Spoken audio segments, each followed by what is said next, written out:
back to the GSMC Baseball Podcast, brought to you by the GSMC Sports Network. I'm your host, Sam Menzie. It'll be a great show for you today. First topic we're going over is Edwin Diaz and his suspension and ejection from last night's game. Then going over some Phillies rotation news, Marlins news, the Mariners looking to add a big bat at the deadline, and the Pirates resurgence. Now, before we do all that, I'd like to ask you again to please like and follow the show. We do get a number of questions from viewers, so to ensure that your question does get read in the air, please use the link, GSMCpodcast.net. It really does help the show, and it really does mean a lot, so thank you so much for that. And let's get into the show for today. All right, so as I said, the first topic is going to be about Edwin Diaz and his ejection and suspension from last night's Mets-Cubs game, so let's get into it. So, yesterday the Mets-Cubs game was getting very, very interesting. This series was already very important for both these teams, as the Mets and the Cubs are both in the heat and a wild card race right now. Both teams were in the thick of it and needed a win for the series. They had split it. Mets blew out Game 1, Cubs blew out Game 2. So coming into the ninth inning, Mets had a 3-run lead, bringing in Edwin Diaz to close out the game, as he so often does.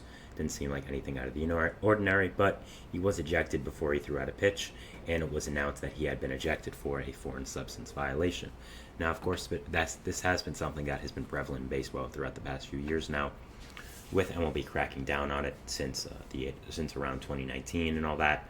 So, yeah, it was very surprising to see a player of Diaz's caliber get suspended for it and get caught for it. I mean, I don't really think that someone of his caliber has been caught using it. I mean, since Max Scherzer, ironically, another Met. So, overall, it was just a very kind of shocking thing that happened last night. The Mets did end up with the win, thankfully, so it didn't really hurt them for that, but it is going to hurt them in the long run, as Diaz is now going to be suspended sooner rather than later, I'd say, for 10 games, considering that is what always happens when you get a foreign substance violation. So that really is going to hurt the Mets a lot. I mean, you're losing your closer for 10 games, a very important series coming up as well against the Yankees, against the Astros, Nationals, who are in the thick of it with the NL wild card as well. So a big loss for the Mets, and definitely something that needs to be talked about with this. And really, I just want to talk about this and talk about the inconsistencies behind the rule and just an overall thoughts on it and just talking about it. So, yeah, obviously this rule came in around 2021, 2022, and it was a big deal for MLB. I mean, we'd seen a lot of pitchers just, frankly, blatantly use foreign substances. I mean, some of the most obvious ones were Garrett Cole. Obviously, we knew about him. I mean, when he was asked a question by a reporter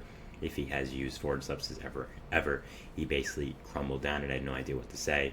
So it's very obvious that pitchers have been using substances for a long time, whether that's spider tack, whether that's just something else. They have been using substances.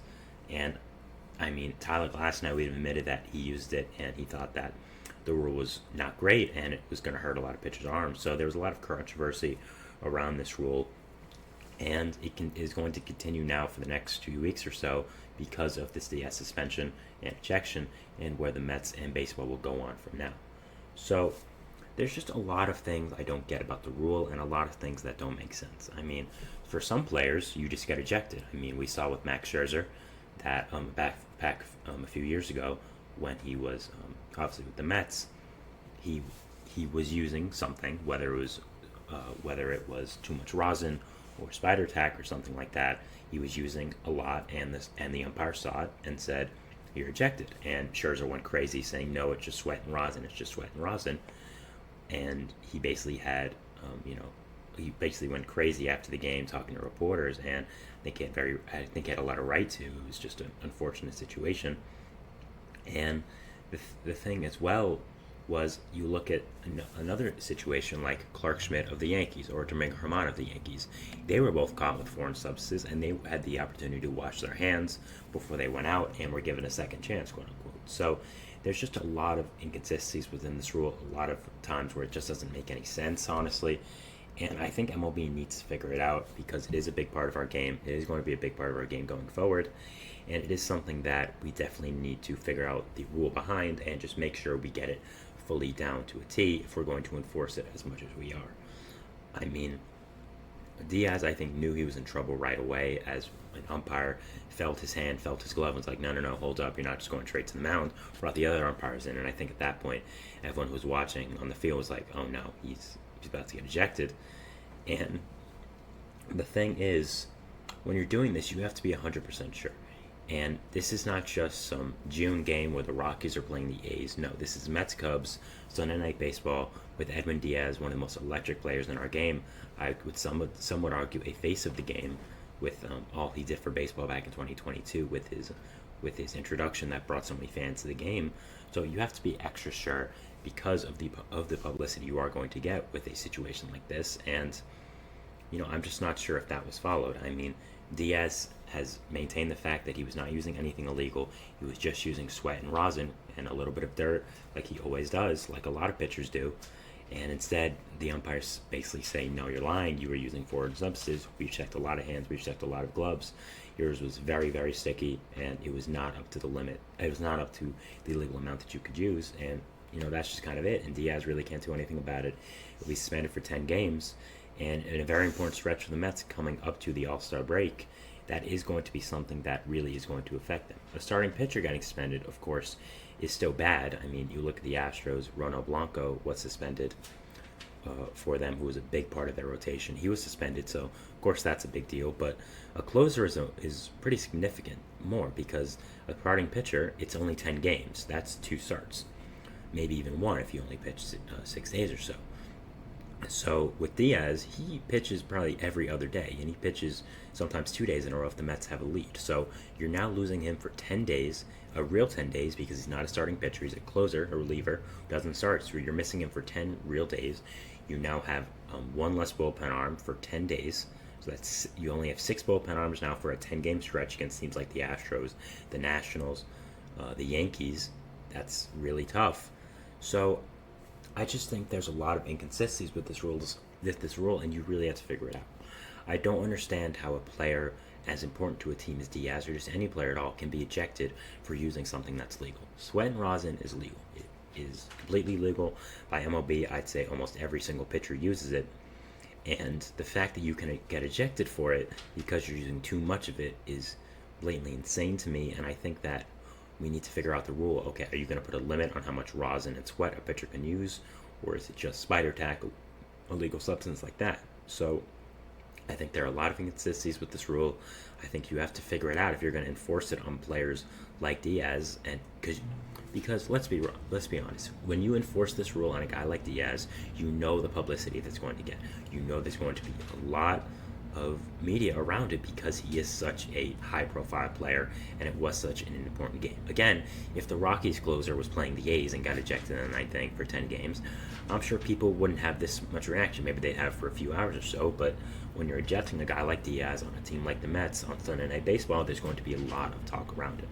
So I think you have to be extra careful and just make sure you're doing the right decision. And I just think there's a lot of things wrong with this, and the fact that you're not able to tell your side of the story, it's just automatically you're gone, I think shows a lot of inconsistencies with this rule, and really is just it's not great to me. I think, again, if it's going to become such a big part of our game, as it obviously has, you have to get it nailed down to what is the rule and what can you use, what can you not use, and all that. So yeah, that's what I definitely think needs to happen right now if you're the umpires, if you're MLB, and yeah, just definitely get the rules nailed down for this kind of situation. Now, looking at the Mets, I am going to talk about them more tomorrow. I'm going to be doing a full Subway Series preview. Most likely will be the first or second segment, so I'm not going to go too deep into the Mets right now. But yeah, losing Diaz for 10 games is really significant.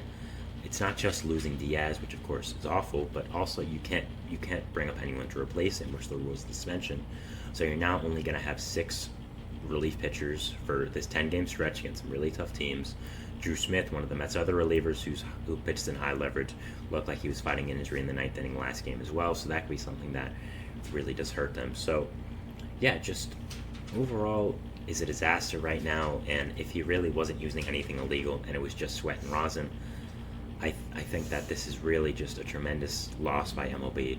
I don't think this was the right decision, and I really think you have to nail this rule down for the future because it has become such a big part of our game. So I definitely think that needs to happen. And I mean, the Mets, though, they're still rolling, still doing great. I mean, they just won 2 out of 3 now from the Cubs, went 4 out of 6 on the stretch versus the Rangers and the Cubs, both away. We'll, of course, be playing the Yankees now in the Subway Series in Citi Field, so definitely an important series for both teams. Again, we'll be talking about it tomorrow more, so I don't want to go too into it. So, yeah, if I'm the Mets, Really unfortunate situation, but hey, you're still doing really well, so don't let this bring you down. Playing the Yankees tomorrow, big series. Will be very exciting to watch.